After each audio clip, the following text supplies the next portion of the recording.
Сейчас я вам покажу, как почистить ваш телефон, даже если не установлено никаких программ, вы взяли его с нуля и хотите освободить память. Заходите в меню, в настройки.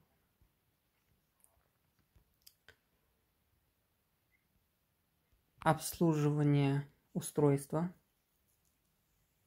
Вот, в общем, у вас забита память, там батарея на 5 часов показывает. Это все можно оптимизировать. И у вас оптимизируется телефон, получается, АЗУ освободится и станет намного лучше работать